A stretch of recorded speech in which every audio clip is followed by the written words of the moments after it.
ാണ്. എന്തായാലും നമുക്കിനി വടക്കൻ കേരളത്തിലേക്ക് പോകുമ്പോൾ അവിടെ നിന്ന് റിയാസ് KMR കോഴിക്കോട് നിന്നുള്ള വിശദാംശങ്ങൾ നൽകാൻ ചേരുന്നുണ്ട്. റിയാസെ, കോഴിക്കോട് എങ്ങനെയാണ് അന്തരീക്ഷം? തെളിഞ്ഞ അന്തരീക്ഷമാണോ അതോ മഴ തുടരുന്ന ഒരു സാഹചര്യം തന്നെയാണോ? എങ്ങനെയാണ് വിവരങ്ങൾ? മഴ വളരെ ശക്തമാണ് കോഴിക്കോട് സംബന്ധിച്ച്. എന്തായാലും മഴ ഇപ്പോഴും തുടരുകയാണ്, നിർത്താതെ പെയ്യുന്ന ഒരു സാഹചര്യമാണ്. നിരവധിയായ നാശനഷ്ടങ്ങളും മഴയിൽ ഉണ്ടായിട്ടുണ്ട് എന്നുള്ളതാണ്. ഇന്ന് തന്നെ ഏകദേശം 7 കുടുംബങ്ങളെയാണ് കോഴിക്കോട് ജില്ലയിൽ മാത്രം മാറ്റിപ്പാർപ്പിക്കുന്ന ഒരു സാഹചര്യം ഉണ്ടായിട്ടുള്ളത്.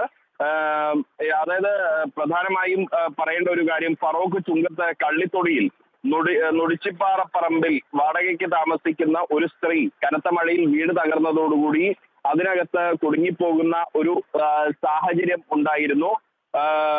അവരെ നാട്ടുകാരാണ് രക്ഷപ്പെടുത്തിയത്. ഇന്ന് പുലർച്ചെയായിരുന്നു സംഭവം. ഈ റീന എന്ന് പറയുന്ന വയോധികയും അവരുടെ മകൻ ദീപുവുമാണ് ഉണ്ടായിരുന്നത്.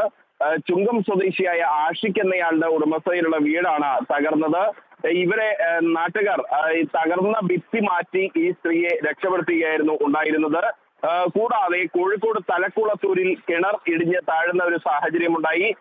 കോഴിക്കോട് കോട്ടുളിയിൽ തൈവളപ്പിൽ ചന്ദ്രൻ എന്നയാളുടെ കോഴിക്കോട് കോട്ടുളിയിൽ ചന്ദ്രൻ എന്നയാളുടെ വീട്ടുകിണർ ഇടിഞ്ഞു വീഴുന്ന സാഹചര്യം ഇന്ന് രാവിലെ പെയ്ത മഴയിലുണ്ടായി.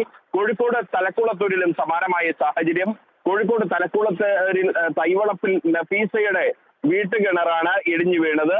മറ്റൊന്ന്, ഈ നേരത്തെ ഞാൻ സൂചിപ്പിച്ചതുപോലെ മാറ്റിപ്പാർപ്പിക്കപ്പെട്ട വ്യക്തികളാണ്. അതിൽ കോഴിക്കോട് പാലാഴിയിൽ വീട്ടിലേക്ക് മണ്ണ് ഇടിഞ്ഞു വീഴുന്ന സാഹചര്യമുണ്ടായി. അങ്ങനെ ഒരു വീട്ടിന്റെ മുൻപിലുള്ള മണ്ണാണ് തൊട്ടടുത്ത വീട്ടിലേക്ക് ഇടിഞ്ഞു വീഴുന്ന സാഹചര്യമുണ്ടായത്. PT ഷമീർ എന്നയാളുടെ പാലാഴി ദേശത്ത് പാൽ കമ്പനി റോഡിലെ PT ഷമീർ എന്നയാളുടെ പരിസരത്തെ മണ്ണ് ആണ് തൊട്ടപ്പുറത്തെ താഴെയുള്ള വീട്ട് റിയാസ് എന്ന് പറയുന്നയാളുടെ വീട്ടിലേക്ക് വീണത്. അങ്ങനെ 2 വീടുകൾക്കും അപകട ഭീഷണി ഉയർന്നതിനെ തുടർന്ന് ഇവരെ 2 വീട്ടുകാരെയും മാറ്റിപ്പാർപ്പിച്ചിട്ടുണ്ട്. അതായത് ഇവർ 2 പേരുടെയും ബന്ധുവീടുകളിലേക്കാണ് മാറ്റിപ്പാർപ്പിച്ചത്. ഞാൻ നേരത്തെ സൂചിപ്പിച്ചതുപോലെ ഫറോക്ക് ചുങ്കത്ത് അവിടെ ഫറോക്ക് ചുങ്കത്ത് ആഷിഖ് എന്നയാളുടെ വീട് ഭാഗികമായി തകരുകയും ആ വീട്ടിനകത്ത് വാടകയ്ക്ക് താമസിക്കുന്ന റീനയും മകൻ ദീപുവും കുടുങ്ങിപ്പോവുകയും ചെയ്യുന്ന സംഭവവും നാട്ടുകാർ അവരെ രക്ഷിക്കുകയും ചെയ്യുന്ന സംഭവം ഉണ്ടായിരുന്നു. ഈ റീനയെയും മകൻ ദീപുവിനെയും തൊട്ടടുത്ത അങ്കണവാടിയിലേക്ക് മാറ്റിപ്പാർപ്പിച്ചിട്ടുണ്ട്. മറ്റൊന്ന്, കുറ്റിക്കാട്ടൂർ വില്ലേജിലെ 22-ാം വാർഡില് വീടുകളിൽ വെള്ളം കയറുന്ന സാഹചര്യമാണുള്ളത്. 22-ാം വാർഡിലെ ധനേഷ്, ഖദീജ വിരിപ്പിൽ എന്നിവരുടെ വീടുകളിലാണ് വെള്ളം കയറിയത്. ഇവരെ ബന്ധുവീടുകളിലേക്ക് മാറ്റിപ്പാർപ്പിച്ചിട്ടുണ്ട്. കൂടാതെ മോഹനൻ പുല്ലുപറമ്പ് പറപ്പുഴയിലെ മോഹനൻ പുല്ലുപറമ്പിന്റെ വീടിന്റെ സമീപമുള്ള കിണർ ഇടിഞ്ഞു താഴ്ന്നിട്ടുണ്ട് എന്നുള്ള ഒരു വിവരവും ഈ ഘട്ടത്തിൽ പുറത്തു വരുന്നു. അങ്ങനെ നോക്കിയാൽ ഏകദേശം ഇന്ന് 3ഓളം വീടുകളുടെ കിണർ ഇടിഞ്ഞു താഴുകയും ഒപ്പം തന്നെ മറ്റ് അതായത് 7 കുടുംബങ്ങളെ മാറ്റിപ്പാർപ്പിക്കേണ്ടി വരുന്ന സാഹചര്യം. 2 വീടുകളിൽ മണ്ണിടിഞ്ഞു വീണതാണെങ്കിൽ 2 വീടുകളിൽ വെള്ളം കയറുന്നു, ഒരു വീട് ഭാഗികമായി തകരുന്നു. അങ്ങനെ അവരെ മാറ്റിപ്പാർപ്പിക്കപ്പെടേണ്ട ഒരു സാഹചര്യം ഇന്ന് ഉണ്ടായി എന്നുള്ളതാണ്. അതിനു പുറമെ മലയോര മേഖലയിൽ പ്രത്യേകിച്ച് കോഴിക്കോടിന്റെ കിഴക്കൻ മലയോരത്ത് ശക്തമായ മഴ ഇപ്പോഴും തുടരുന്നു. നഗരത്തിലും മഴ തുടരുകയാണ്. നഗരത്തിൽ വലിയ വെള്ളക്കെട്ടാണ് രൂപപ്പെട്ടിട്ടുള്ളത്. വാഹന ഗതാഗതമെല്ലാം തന്നെ തടസ്സപ്പെട്ട രീതിയിലാണ്. കോഴിക്കോട് മിഠായി തെരുവിന് സമീപത്തുള്ള കിഡ്സൺ കോർണർ എല്ലാം തന്നെ വെള്ളക്കെട്ടിലാണ്. ഒപ്പം തന്നെ പുതിയ ബസ് സ്റ്റാൻഡ് പരിസരത്ത് വെള്ളക്കെട്ട് രൂപപ്പെട്ടിട്ടുണ്ട്. KSRTC ടെർമിനലിന് മുന്നിലും സമാനമായ രീതിയിൽ വെള്ളക്കെട്ട് രൂപപ്പെടുന്നു. കിഴക്കൻ മലയോര മേഖലയിലെ കാര്യം പരിശോധിക്കുമ്പോൾ ഇരവഴിഞ്ഞിപ്പുഴയും ചെറുപുഴയും എല്ലാം കരകവിഞ്ഞൊഴുകുന്ന ഒരു സാഹചര്യം.